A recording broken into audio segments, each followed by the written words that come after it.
It all begins in a narrow, dim alley where a young Denji wanders alone, swallowed by darkness and silence. He's dreaming again, one of those heavy dreams where even the air feels alive. A faint heartbeat seems to pulse through the shadows. Then, from behind a half-open door, he hears Pochita's familiar voice calling to him. The tone is gentle, yet filled with warning, telling him not to open it, not to step closer. But curiosity pulls at his nerves.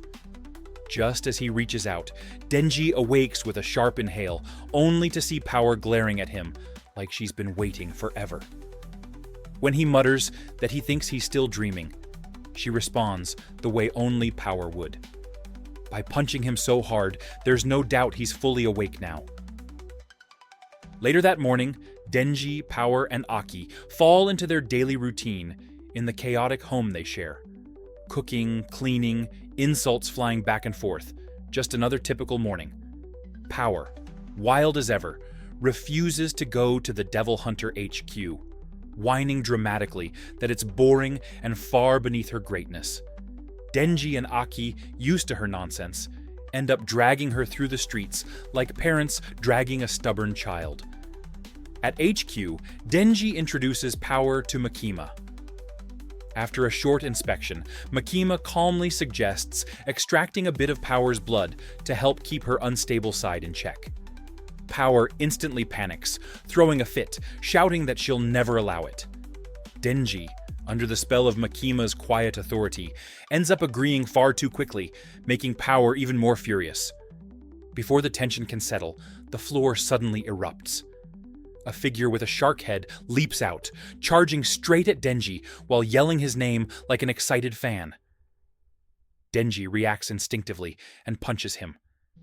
Makima steps in, unfazed, explaining the creature is Beam, a friendly devil who adores Denji in the most dramatic way possible. Denji brushes him off over and over, annoyed at being idolized by a dude, which only makes Beam even more desperate to impress him. Then, out of nowhere, Makima asks Denji out for a date the next day. His brain practically explodes. The next morning, he waits outside the theater long before it opens, trembling with nerves. When Makima arrives, he blurts out a compliment about how stunning she looks, and confesses he came early because he couldn't sleep. She smiles softly and tells him they'll be watching movies all day, from sunrise to midnight. During the first films, Denji finds himself unable to react like everyone else. People laugh, cry, gasp, yet he feels nothing. Empty. Makima watches him quietly and suggests one final movie, one she says changed her life. By the end, both sit in silence, tears flowing without explanation. Something in the film breaks through whatever wall Denji didn't know was there. Outside the theater, Denji asks if he truly has a heart. Makima gently presses her ear against his chest, listening to the frantic beat within him. She pulls back with a soft, unreadable smile and tells him yes. His heart is very much alive. The next day, Denji walks through the city feeling invincible. When he sees a group collecting donations, he tosses in a few coins and proudly announces he's doing it because he has a heart. In return, they give him a flower. He stares at it, shrugs, and casually eats it, leaving the volunteers speechless. Rain suddenly pours from the sky. Beam bursts from a puddle, thrilled to see him. Denji snaps, tells him to go back underground, then hides under a phone booth. A young woman appears there, soaked, laughing one moment and crying the next. She says Denji reminds her of her dead dog, then apologizes. Trying to impress her, Denji coughs up the flower he recently swallowed and awkwardly offers it to her. She smiles sincerely for the first time. The rain stops, and sunlight reveals her face. Beautiful, warm, yet hiding a certain melancholy. She introduces herself as Reze and promises to return the flower eventually. Later, she takes a shortcut through an alley to get back to work, only to find Denji already there inside the café. He claims he just came for her to give back the flower. Amused, she gives him a coffee, and they properly introduce themselves.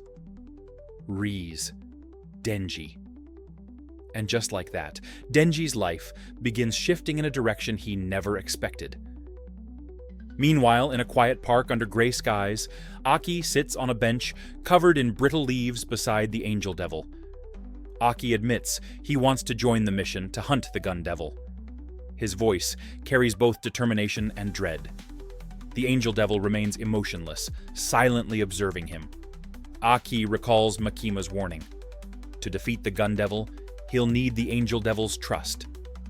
Makima had also told him a horrifying story, how the Angel Devil once drained an entire village of life, turning their souls into weapons, including the one that became Aki's katana. That knowledge weighs heavily on him every time he draws the blade. Days later, during a mission, Aki slices down a demon with brutal efficiency. The Angel Devil watches without offering help. When Aki finds a dying devil hunter among the rubble, he asks the Angel Devil to grant him a quick death. The angel refuses, saying coldly that humans must face the suffering of dying. Aki, frustrated and heartbroken, he tells the Angel Devil they can never be friends. For the first time, the angel looks away, as though the words pushed against a barely visible crack in his hardened soul. Back at the café, Denji stumbles in again, awkwardly trying to appear casual. Reze smiles and asks him to sit. She notices him, staring curiously at her notebook. When she asks if he ever attended school, Denji admits he never learned to read or write properly. Reze offers to teach him. Leaning close, guiding his hand, she shows him letters. Denji is completely entranced, not by the writing, but by her warmth. That night, Reze sneaks him into an empty school. The silent hallways echo under their feet. Nervous on purpose, she asks him to hold her hand. Together, they wander classrooms and lockers, laughing quietly. Denji imagines what his life could have been. When she asks why he became a devil hunter, he hesitates, then mutters that trying to remember his past gives him a splitting headache, like something inside him refuses to surface. She takes him to the school pool. They dive in, splashing around, feeling like kids for once. Rain falls, drumming on the water as they run for cover. Reze asks Denji where he'd choose to live, city or countryside, but he doesn't understand the deeper meaning behind the question. She simply smiles, with a strange sadness. Elsewhere, the Angel Devil explaining to Aki that Makima forced him to live in the city where he never wanted to be. He warns Aki not to get too close. At the same time, somewhere in a filthy bathroom, a man bound to the Typhoon Devil speaks with unsettling calm about his mission to capture Chainsaw Man's heart. He murders a devil hunter mid-conversation, unbothered. Reze later invites Denji to a festival. He happily agrees, not knowing a storm is about to swallow his life. Soon after, Reze is ambushed by the man with the Typhoon Devil contract. She runs through the school, breathless, chased through corridors, until she reaches the rooftop. When he reveals she was merely bait to lure Denji, Reze snaps. Her arms coil around his neck, choking the life out of him with terrifying precision. She stands revealed as Lady Reze. She confronts the Typhoon Devil, who apologizes and agrees to obey her. Cold, confident, she returns to Denji, who remains blissfully unaware of the darkness she carries. The next day, Denji and Reze visit the festival. Lights glow, music drifts, their laughter mixes with the crowd. They eat, play games, win prizes, hold hands, two teenagers pretending the world isn't cruel. On a hill overlooking the city, watching fireworks burst across the sky, Reze begs Denji to run away with her. She tells him she wants a peaceful life, far from the suffering of devils and hunters. Denji confesses he's starting to care for her too, but says he can't quit his job. He finally feels needed by his team. He asks if he can still see her after work. Reze smiles sadly, hinting that maybe her heart already belongs elsewhere. Then she kisses him. And the moment the lights reflect in his eyes, Denji collapses. Reze moves to rip out his heart, but Beam slams into her, saving him. As they flee, Reze's true form ignites, the Bomb Devil. She rockets through the sky in a blur of explosions. Beam tries to keep Denji safe, dodging every attack, but there's no escaping her. Desperate, Beam lunges forward and tries to strike back, but Reze shuts him down in a single effortless move. Even experienced hunters stand no chance. One by one, she annihilates them with unthinkable precision. Back at HQ, Aki learns what happened. Nomo prepares to fight. Reze arrives, pretending to be innocent, but no one buys it. A vicious battle breaks out. So she blows off her own head, launching it as a bomb before regenerating and leveling half the base. Aki escapes with Denji, but on the road, Reze appears holding 2 severed heads, giving him one last chance. Surrender Denji or die. Aki refuses and floors the gas pedal. Reze chases the car relentlessly, explosions ripping through the streets. Violence Fiend sees her and runs for his life. Kobeni panics so hard she nearly collapses. Reze tears through everything in her path. Denji awakens and leaps out of the car to fight her himself. Fueled by heartbreak and anger, he yells that every girl he loves tries to kill him. Reze tries to manipulate him again, but Denji roars back and charges her. Their clash is devastating. Reze's blasts shake the city. Each explosion is a thunderclap. Denji gets shredded, blown apart, torn limb from limb, but regenerates through the rivers of blood soaking the ground. Aki leaps into the fray, slicing off her arm with his katana, and using his foresight to narrowly dodge her blasts. Typhoon Devil erupts into the battlefield, creating a monstrous storm. Wind tears apart buildings. Lightning streaks across the sky. Everything becomes chaos. Angel Devil drags Denji's body away and revives him with blood. Beam returns, urging Denji to perform a combo attack. Denji mounts him, turning their speed into a weapon. They tear through the air, carving past explosions.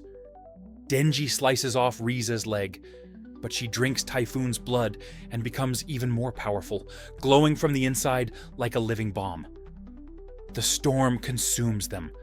Typhoon roars, ripping entire streets into the sky. Denji and Beam dive straight toward Typhoon's core.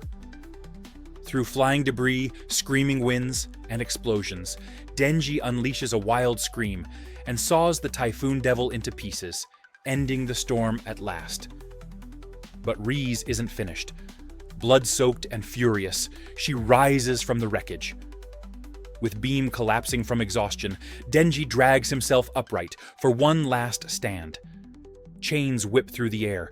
He traps her, pulls her into the deep ocean.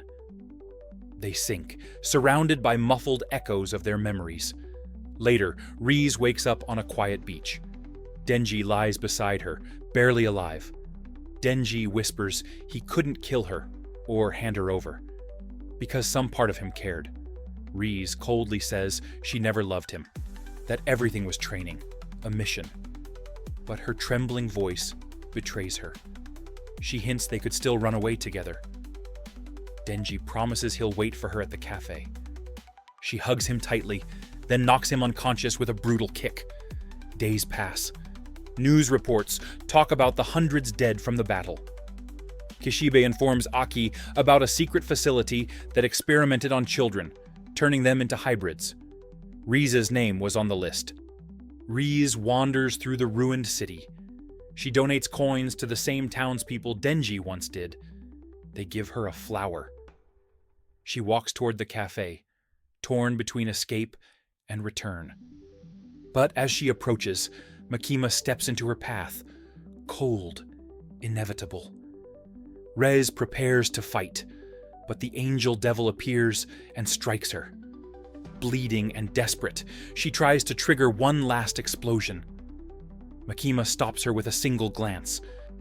In her final moment, Reze imagines Denji waiting for her at the cafe, holding the flower she once gave him. She whispers that she never went to school, mourning the life she never had. Makima stands over her body, expression blank. She asks the angel devil why he didn't brought Aki.